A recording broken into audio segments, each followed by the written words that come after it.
The phone rang at 7:15. William Reeves picked up.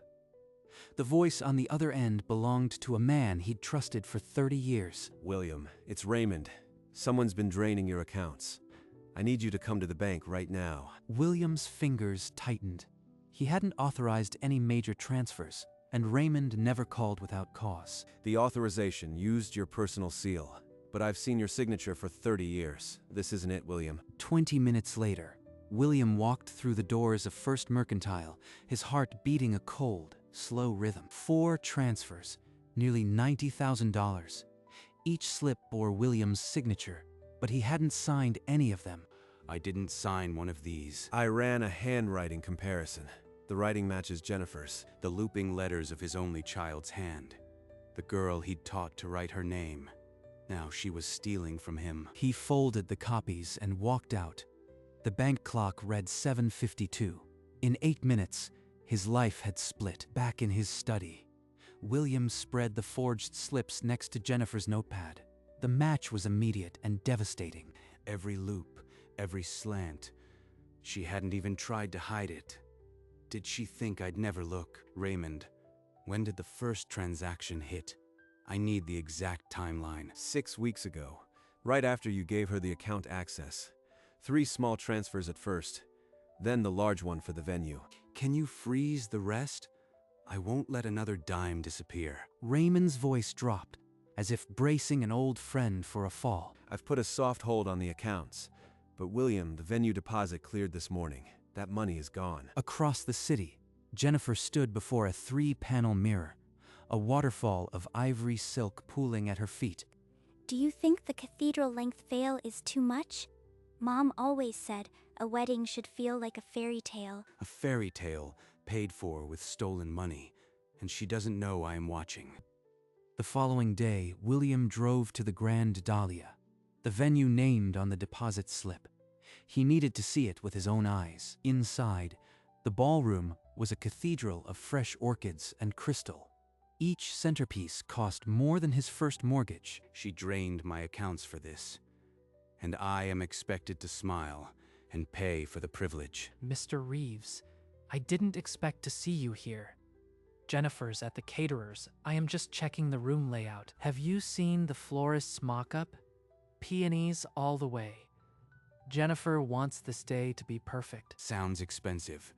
You two must have quite the budget. He left the venue and sat in his truck for a long time, the steering wheel cold under his hands. The little girl in that photo wouldn't do this. Where did I go wrong? I saw the venue, Raymond. It's a palace. And the groom, he's a good kid.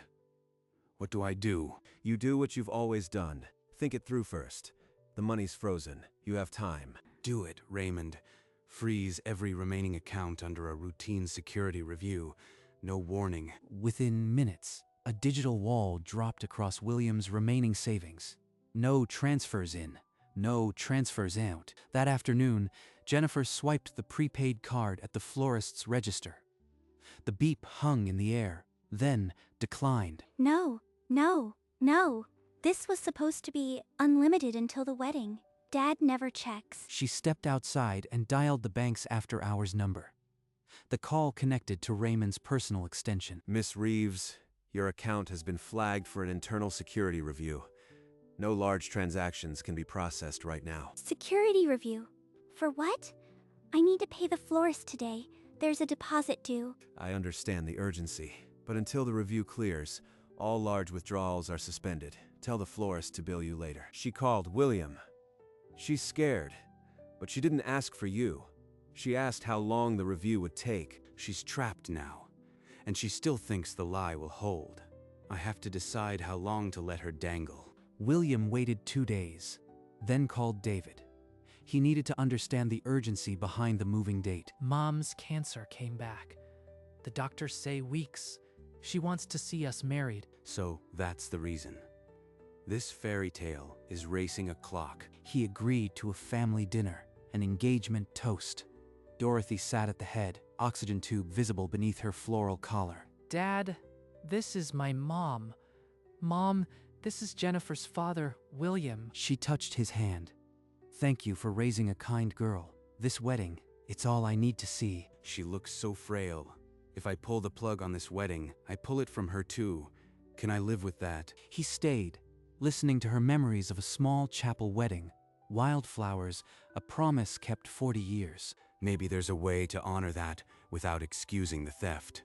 A repayment, a smaller wedding, something. He wouldn't cancel the wedding, but he would demand something in return. The confrontation could wait. Raymond, I need you to trace every stolen dollar. Contact vendors, see if any will refund. Start with the biggest. Over the next 3 days, Raymond reversed payments from the caterer and photographer.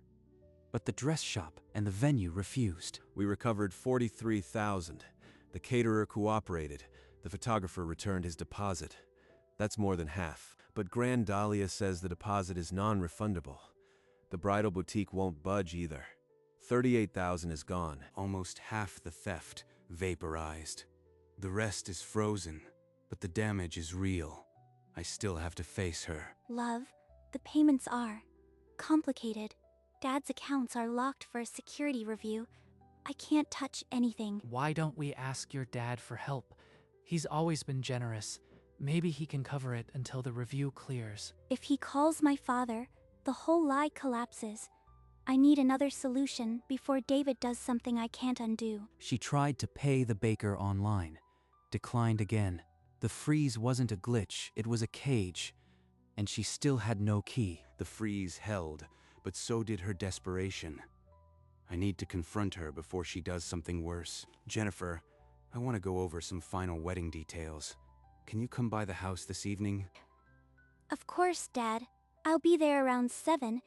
Is everything okay? You sound different. She arrived to find him seated at the table, a stack of wedding contracts fanned like a losing hand of cards. This is quite a budget you've put together. I hope you've planned for how to cover it. We've got it handled. David and I are managing just fine. It's under control. Later that night, William checked a secondary account Jen had opened years ago. The balance read 0. She'd drained her own savings too. She didn't just steal from me. She burned through her own safety net. This isn't greed. It's desperation. William, the soft freeze can't last. Bank protocols require me to escalate to fraud flags within 48 hours. I understand, Raymond. Give me until tomorrow. I won't let the bank file the report. I'll handle it myself. He set down the phone and stared out the window. Tomorrow, he would confront his daughter or lose the chance to control the outcome. The engagement party filled the Grand Dahlia Conservatory. William stood among orchids and champagne, a stone in a current of laughter. She's dancing, as if the floor isn't built on stolen money. I have to smile, or Dorothy's last memory of me will be a frown. A guest leaned close. Isn't it like a fairy tale? Her father must be so proud. William's glass didn't move. He excused himself to a hallway window. Outside, the parking lot was dark, and his reflection looked back at him like a stranger. When he returned, Dorothy was beaming at the couple. The oxygen tube rested against her smile, the only truth in the room. Another transfer was attempted tonight, the wedding cake deposit. We blocked it, but she's still trying, William. The cake. She's still spending, pushing through the freeze. She has no idea the net is closing. I can hold the freeze until Thursday morning. After that, the system auto-flags. You have to talk to her. She'll know by Thursday evening, but I'll give her the whole picture, not just a police report. He set the phone down. The party's laughter had faded, but the reckoning was only beginning. Tomorrow, he would finally lay out the evidence. At 10 the next morning, William called Jennifer and asked her to come by. No pretenses, no wedding talk. Just her father's quiet voice. She entered to find him at the same table, but this time, the papers were folded beside a manila folder. He didn't stand. Sit down. I need you to explain something. He opened the folder. Inside, the 4 forged withdrawal slips, the handwriting comparison, and a printout of her zero-balance account. Those must be bank errors. I don't know what those are. Raymond Keller flagged them personally. He's known your signature since you opened your first account at 16. Jennifer's breath caught. All the prepared lies dissolved, leaving only the sound of a kitchen clock ticking. The front door opened. David, having finished work early and hoping to take her to lunch, stepped into the foyer. Jen, Mr. Reeves? What's going on? William looked from his daughter's shattered expression to the confused man in the doorway. The reckoning had gained a witness. David, give us a moment. Number, whatever's happening, I am part of this family now. Tell me the truth. Jennifer's hand went to her mouth. The lie she had carried for weeks now weighed 100 pounds in her chest. Go on, Jennifer. Tell him what's in the folder. I used Dad's accounts. I forged his signature. $90,000 for the wedding. David's face lost color. His jaw slackened, then tightened, anger fighting heartbreak. Your mother wanted a fairy tale. I couldn't give her years. I just wanted to give her one perfect day. You should have told me. I would have found another way. William turned to the window, letting the silence settle. He had won the truth, but the victory tasted like ash. The folder lay open between them. Now he had to decide what came next, and they would have to accept whatever he chose. I've known for over a week. Raymond flagged the forgeries the night the venue deposit cleared. I froze every account. The declined payments were my doing. I needed to see how far you'd go. He slid a single page across the table, a draft repayment agreement, the terms already typed. You have a choice. Right now, we can call the police, or you sign this and cancel the Grand Dahlia. The repayment plan covers the lost $38,000. Monthly payments, no interest. I'll accept nothing less. And if you agree, Jennifer, you don't walk away free. You'll pay every cent, and you'll earn back trust. I can't pretend to feel anymore. We'll find a way, Jen. I'm not going anywhere. Jennifer looked from the document to her father's face, a map of pain she'd drawn herself. I love you enough to give you a way back, but I won't give you another signature. Not ever. He set the pen on the table. The decision was hers alone, and the clock had run out. Jennifer's fingers closed around the pen. She pulled the agreement toward her and signed her name, the scratch of ink final and irrevocable. I'll pay it all back, Dad, and I'll cancel the Grand Dahlia today. David, I am so sorry. I thought I was giving your mom something beautiful, but I almost destroyed us. We'll get through this. We'll give her a simple wedding, but it'll be honest. That's what she'd want. William tapped the agreement. You have until end of business tomorrow. Cancel the venue and the dress. And I want to see the repayment schedule by Friday. She nodded, still crying, but the lie had finally been replaced by a path forward. William, I'll need your authorization to lift the freeze. The moment the agreement is logged, I can release the remaining funds. It's done, Raymond. Lift it, and thank you. Your call that night probably saved us all. He placed the phone on the table. Outside, the afternoon sun had broken through, but the warmth didn't reach him. Jennifer and David walked to his car, hand in hand. The wedding would happen, but on a scale that truth could afford. The next afternoon, Jennifer stood in the manager's office at the Grand Dahlia, a cancellation form already printed. I need to cancel the contract. The entire booking. Yes, I understand the deposit is non-refundable. A for sale sign, she noticed, already stood outside. A twist of fate she couldn't find ironic yet. She called the bridal boutique next. The couturier agreed to sell the gown on consignment, a small recovery that stung. At first mercantile, Raymond had the final documents ready, a joint account for repayment, signed by all three. Every payment will be tracked. The schedule starts next month. I'll oversee it personally. Thank you, Raymond. And I'll add this. The frozen accounts are now unlocked, under my sole control. We understand, Dad. David and I will rebuild this by ourselves. We're grateful for the chance. On the way out, they saw a tiered wedding cake in the bank lobby. A donation drive. Jennifer touched the glass, then let go. Outside the bank, the afternoon light was ordinary. Nothing grand, but their future now had a ledger, not a lie. For 3 days, they called every venue. Every answer was booked solid, or far beyond a truth-teller's budget. Dad, I've tried everywhere. Even the smallest hall wants a year's notice. We have weeks, maybe less. Given Dorothy. There's a chapel on Route 14. Your grandmother and I started there. It's simple, but it's available. He passed her a brochure. The rental was $200, and the pastor still remembered her parents' vows. It's so plain, but it's ours. If we can't have grand, at least we'll have true. David called his mother later. She didn't ask why the change, only whether she'd still see them married. When he told her yes, she whispered, "Then it's perfect." I'll do wildflowers and a grocery store cake.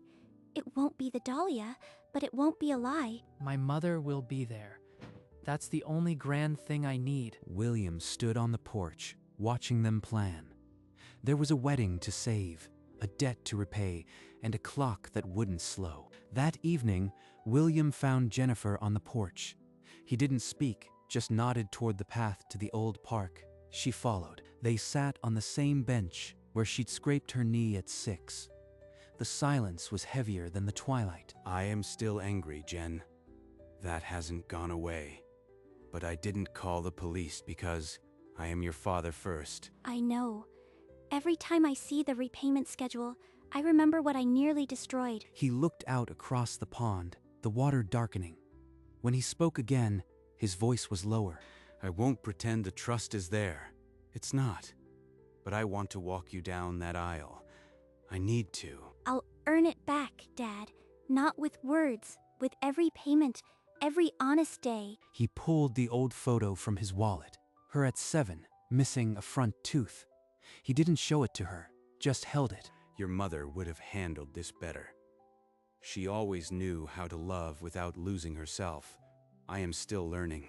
They walked back in silence, but the distance between them had shrunk. Not erased, but shrunk. The rehearsal was held at dusk. The chapel bell silent above the empty road, waiting. Dorothy arrived in her wheelchair, the oxygen tube trailing behind her like a thin white ribbon. Raymond Keller volunteered to stand as witness and brought a calm that steadied the room. They hung wildflower bundles and draped a single cloth over the old wooden arch, fitting it to the simple truth. After the run-through, Jennifer and David walked to the altar, one more time, alone. From now on, no secrets. Just us, honestly. No secrets, I promise. William stayed in the back pew, hands folded, his face unreadable but not unkind. Dorothy's smile, fragile as the candlelight, was the only light that mattered. By evening's end, the chapel was ready. The test would come with the morning sun. Morning broke clear and cold. William met Raymond at their usual diner, the one where they'd solved half of life's problems over coffee. I need to say this before the ceremony, Raymond. You didn't just save my accounts, you saved my daughter from herself. I did my job, but you did the harder part. You gave her away back when most fathers would have closed the door. I knew you'd never press charges, William. That's why I flagged the transfers before they cleared. I trusted you to handle it. Across town, Jennifer stood before a mirror not of grandeur, but of clarity, her mother's pearl brooch in her trembling hand. William had given it to her on her 16th birthday. A promise, he'd said, that some things last. She pinned it over her heart. For you, Mom, and for us, a promise I'll keep honestly, one day at a time. She smoothed the simple dress, took a breath that held everything. Apology, hope, and the weight of what she now owed. The chapel bell tolled once. The small parking lot filled with modest cars and quiet intention. Inside, wildflowers lined the aisle. Dorothy waited in the front pew, and a father, still bruised, prepared to give his daughter away. The pastor raised his hands. The small crowd hushed as the old hymn began. At the chapel door, Jennifer found her father waiting. He offered his arm without a word. I am still angry, Jennifer. That hasn't changed. But I choose to trust the woman I raised, not the one who stole. They walked, each step a quiet reckoning. The aisle was shorter than the dahlias, but its meaning filled the room. At the altar, David waited, his face a map of hope and raw knowledge. William placed her hand in David's. The transfer was slow, deliberate, a father letting go of punishment and holding on to love. The minister spoke the ancient words. Jennifer answered before the echo faded. David, I can't undo the damage, but I will spend every day proving that truth, not money, is our foundation. I have seen your worst. I still choose you. Every sunrise, we start honest. The rings settled on their fingers. Dorothy smiled, and the chapel exhaled. The chapel doors opened onto winter sweet air. Guests blinked against the sudden brightness, the couple caught in a tangle of wildflower petals. Dorothy's chair was wheeled into the light. The oxygen tube had been swapped for a fresh one. Her face held the day like a jewel. William, 30 years I've known you. Today you earned more than a repayment. You earned a daughter's future. Dad, thank you for not giving up on me. Make it worth it, Jennifer. For a moment, they just breathed there, 3 generations held by a carpenter's chapel. Mr. Reeves, I'll help her. The payments, the honesty, all of it. She's not going through this alone. William lifted his glass. The toast was simple. To second chances. The clinking of rented glasses felt like a truce. Before the cake was cut, Jennifer found Dorothy's hand and squeezed. No words passed, but both knew what the grip held. The wedding was over. The debt remained. But the family, bent, not broken, had made its choice. The reception was held in the chapel annex. Crepe paper streamers, a grocery store cake, and 11 mismatched chairs. We've all learned that love is not about the size of a celebration, but the size of the truth we're willing to face together, to second chances. The room was quiet for a beat, then filled with gentle applause. Even Raymond, who rarely showed emotion, clapped with both hands. Dorothy was wheeled to the cake table. The oxygen tube had been swapped for a fresh one. Her face held the day like a jewel. Jennifer and David fed each other the first slice, a smear of buttercream, more honest than any grand pastry. You gave her away back. William, that's more than most fathers would offer. The streamers were taken down by 5 o'clock. Chairs folded, plates stacked, a wedding dismantled by friends, but lifted by them too. Dorothy's chair was lifted into the van last. Her smile never dimmed, even as the oxygen mask was reattached for the ride. William stood on the porch of his house that night, the reception still humming in his memory, like the last chord of a hymn. The debt ledger waited on his desk. But tonight, he let it rest. 3 mornings after the wedding, William opened his laptop in the quiet study. The bank notification was waiting. He opened the transfer line. Repayment installment number 1. $1,500. Paid by Jennifer Reeves. Below it, a memo. The first of many. I love you, Dad. The first payment, not forgiveness, but a deposit on the future. That afternoon, he met Raymond at the diner. The same booth, the same coffee, a different weight in the air. I saw the installment, William. You gave her away back. That's more than most people get. It's a start, Raymond. The trust will take years, but at least now there is a start. They drank their coffee in a silence that didn't need words, the kind built over 30 years and tested by fire. When they left, Raymond squeezed his shoulder. Nothing else. The gesture said everything. William drove home. The ledger still sat on his desk, but now it had one line filled. Not a happy ending, a true one. Back in his study, William opened the file cabinet.